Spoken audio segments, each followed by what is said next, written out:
प्रकल्प ने आपका भुगतान सुनिश्चित कर दिया दोस्तों। 23 मार्च को आपकी आवाज़ न केवल प्रधानमंत्री जी के कानों तक बल्कि देश की पूरी संसद तक पहुंची और हिला करके रख दिया आपने। जिस तरह से शहीद आजम भगत सिंह जी ने एक सूतली बम फोड़कर गूंगी बहरी अंग्रेज सरकार को जगा दिया था, वैसे ही आपने लाखों लेटर बम उस दिन प्रधानमंत्री कार्यालय के समक्ष फोड़कर जगा दिया देश की केंद्र सरकार को और राज्य सरकारों को भी। निश्चित रूप से आप सबके भुगतान की सुनिश्चितता तय हुई दोस्तों। आपका भुगतान होगा। प्रधानमंत्री जी सीरियस हुए आपकी इस अद्भुत कार्यक्रम पर। प्रधानमंत्री कार्यालय में 23 मार्च से ही जैसे ही आपका कार्यक्रम खत्म हुआ उसके बाद ही तुरंत कुछ साथी प्रधानमंत्री कार्यालय अपने भुगतान के आवेदन लेकर के पहुंच गए थे। उनके आवेदनों को वहां लिया गया, रिसीविंग दी गई। कल भी बहुत सारे साथियों ने आवेदन फाइल किए। 1 लाख से ज़्यादा आवेदन आपके हमने स्वयं फाइल करवाए दोस्तों। और आज पुनः पीएमओ में अधिकारियों के साथ आपके भुगतान को लेकर के चर्चा हो रही है। मैं भी जा रहा हूं, निकल रहा हूं। विस्तार से आपसे शाम के वीडियो में बात करूंगा उस विषय पर कि क्या हुआ, कैसे होना है। और मैं आप सबको ये जानकारी देना चाहता हूं कि मैं उस दिन 23 मार्च को मंच से कह रहा था कि साथियों मैं 15 दिन आराम करूंगा, चूँकि बहुत लंबी यात्रा रही है मिशन भुगतान भारत यात्रा कार्यक्रम 25 अगस्त 2022 से लगातार 23 मार्च 2023 तक।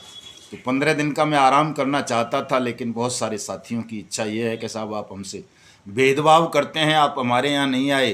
तो इस आरोप को धोने के लिए कि मैं किसी के साथ कोई भेदभाव नहीं करता हूँ, मुझे आप सब अतिशय प्रिय हैं और मेरा केवल और केवल एक ही लक्ष्य है कि देश के प्रत्येक ठगी पीड़ित जमाकर्ता परिवार का भुगतान हो, चाहे वो किसी भी कंपनी या क्रेडिट कोऑपरेटिव सोसाइटी का है, समृद्धा जीवन का है, सारा इंडिया का है, PACL पल्स का है, कल्पतरु का है, कर्म भूमि का है, केमना का है, अल्केमिस्ट का है, साईं प्रसाद का है, HBN का है, विश्वामित्र का है, bike boat, hello taxi, top ride, science city, future maker, catchy pixel, Adarsh, Apeshwar, Kheteshwar, Navjeevan, Sanjeevani, GN dairy, gold पोल्ड, ये जितनी भी हैं इस तरह की कोई भी ठग कंपनी या ठग क्रेडिट कोऑपरेटिव सोसाइटी अगर हमारे देश की है, अमृत प्रोजेक्ट लिमिटेड जैसी, आपका वो कौन सी है, एक अनंत निधि जैसी, और क्या बोलते हैं उसको, जनशक्ति जैसी, इन सब के पीड़ितों का भुगतान कराना हमारी इस मिशन भुगतान भारत यात्रा कार्यक्रम का, हमारे पूरे आंदोलन का एकमात्र लक्ष्य है दोस्तों। पहले आपका भुगतान होगा, उसके बाद हम अपनी पावन पवित्र भारतवर्ष को ठग मुक्त बेईमान रहित राष्ट्र राज्य के रूप में स्थापित करने के लिए निकलेंगे।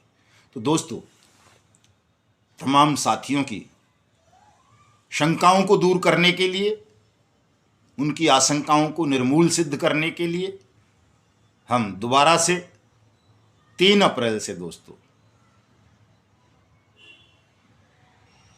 महाराष्ट्र के नागपुर से पुनः मिशन भुगतान भारत यात्रा को तीसरे चरण के रूप में आरंभ करने जा रहे हैं।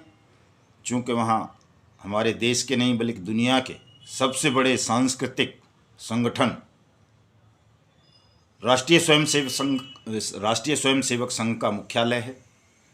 तो वहाँ हमारा प्रयास रहेगा कि 3 अप्रैल को उस संगठन के प्रमुख सरसंघ चालक आदरणीय पूज्य मोहन भागवत जी का आशीर्वाद हमारे इस कार्यक्रम को मिले। मिशन भुगतान भारत यात्रा को अनियमित जमा योजनाएं पाबंदी कानून 2019 को ताकि जल्दी से जल्दी देश के प्रत्येक 42 करोड़ ठगी पीड़ित जमाकर्ता परिवारों का भुगतान सुनिश्चित हो। लगभग 17 अप्रैल तक लगातार हमारा मिशन भुगतान या भारत यात्रा का कार्यक्रम महाराष्ट्र में ही रहेगा। उसके तुरंत बाद जैसे ही 17 अप्रैल को वहाँ से समाप्त होगा तो 2 दिन के बीच में कोर्ट के काम हैं, वो निपटाने ज़रूरी होते हैं दोस्तों। उस मजबूरी को समझ लेना तमाम लोग हमारी को कि वो काम हम नहीं छोड़ सकते हैं, वो करना होता है। उसके 21 अप्रैल से हम मध्य प्रदेश आरंभ कर देंगे और उसके बाद जहाँ भी होगा उन राज्यों में करेंगे। तो इस बार हर राज्य को एक साथ निपटाने का, उस राज्य के तमाम जिलों को निपटाने का कार्यक्रम रखा जाएगा। हर राज्य के जिलाधिकारी को ज्ञापन दिया जाएगा। हर राज्य के जिले में बट्स एक्ट 2019 की अनुपालना सुनिश्चित करवा के आप सबका भुगतान सुनिश्चित करवाया जाएगा। दोस्तों, इसमें आप सबका तन से, मन से, धन से सहयोग चाहिए, जैसे आपने 23 मार्च के कार्यक्रम में किया। मैं नाम किसी साथी का इसलिए नहीं लेना चाहता कि इन्होंने हमें धन से सहयोग किया, इन्होंने नहीं किया, ताकि आपके बीच में ऐसी हीन भावना पैदा ना हो कि मैं नहीं कर सका। मैं तमाम साथियों से ये अनुरोध करूंगा कि आप सब किया करें, तन से भी, मन से भी, धन से भी, तभी ये कार्यक्रम बहुत तेज गति से सफलता की ओर बढ़ सकेगा, आपका भुगतान सुनिश्चित हो सकेगा। आपने अपने इरादों से, अपने संकल्प से, अपनी ईमानदारी से निश्चित रूप से ठग साम्राज्य और बेईमान सिस्टम की चूल्हें हिला करके रख दी हैं। आज देश का पूरा सिस्टम संवेदनशील हो गया है, जाग चुका है, उसे लग गया है कि अगर हमने अनियमित जमा योजनाएं पाबंदी कानून 2019 की अनुपालना सुनिश्चित करते हुए देश के प्रत्येक ठगी पीड़ित का भुगतान नहीं किया तो आने वाले कल में हमारा अस्तित्व समाप्त हो जाना है। दोस्तों, आज 25 है, कल 26 है, 27 को, चूँकि इस मिशन भुगतान भारत यात्रा कार्यक्रम से पहले ही हम अपने सोनीपत हरियाणा के साथियों को वायदा कर चुके थे कि हम 27 अप्रैल को सोनीपत में आएंगे, वहाँ के डीसी को ज्ञापन देंगे और हरियाणा में बट्स एक्ट की अनुपालना सुनिश्चित करवाते हुए आपके यहाँ भी भुगतान के काउंटर उसी तरह खुलवाएंगे जैसे पूरे उत्तर प्रदेश में खुल चुके हैं।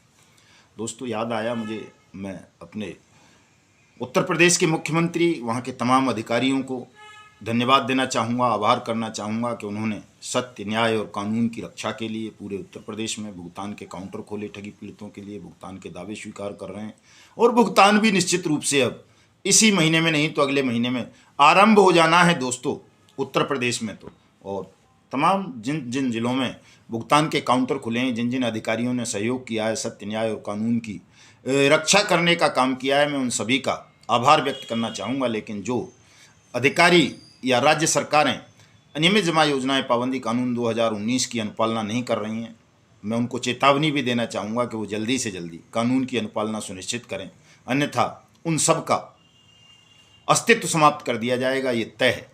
देख लें, वो समझ लें कि भारत किस ओर बढ़ रहा है। भारत जागरूक हो चुका है। किसी भी ठग को और बेईमान को, चाहे वो कितने भी बड़े पद पर क्यों न बैठा हो, अब बिना सजा के मुक्ति नहीं मिल पाएगी। ये ध्यान रख लें तमाम लोग मेरी बात का। तो साथियों, शाम को मैं आप सबके साथ लंबी चर्चा करूंगा। आज आपने देख लिया होगा कि मध्य प्रदेश के सीहोर की जो बट्स एक्ट और वहाँ के MPID एक्ट की, मध्य प्रदेश निवेशकों के हित संरक्षण की स्पेशल कोर्ट है, उसने साईं प्रसाद के ठग को 25 साल की सज़ा सुनाई है। हालांकि वो 250 साल लिख दिया है किसी अखबार ने, किसी ने 250 साल नहीं है, वो 25 साल है। और उसके साथियों को 10-10 साल की सज़ा सुनाई है। उसकी तमाम प्रॉपर्टीज़ को कुर्क, सीज और नीलाम करने के आदेश कर दिए हैं। ये बहुत बड़ी जीत है दोस्तों, आपके आंदोलन की, आपके संघर्ष की, अनियमित जमा योजनाएं पाबंदी कानून 2019 बट्स एक्ट की, कि अब इसका कहर ठगों पर बरसना शुरू हो गया है। आपका भुगतान होगा, अभी से होगा, आज से होगा, निश्चिंत रहिए। जुड़िए साथियों, स्वागत है आप तमाम ठगी पीड़ित जमाकर्ता परिवारों का हमारे संगठन ठगी पीड़ित जमाकर्ता परिवार में। और साथ साथ दोस्तों, हमारे YouTube चैनल युगांतर न्यूज़ को सब्सक्राइब जरूर कर लो, ताकि आपको सही खबरें मिलती रहें, घर बैठे सही मार्गदर्शन मिलता रहे, आपका भुगतान होता रहे। जय हिंद, जय भारत।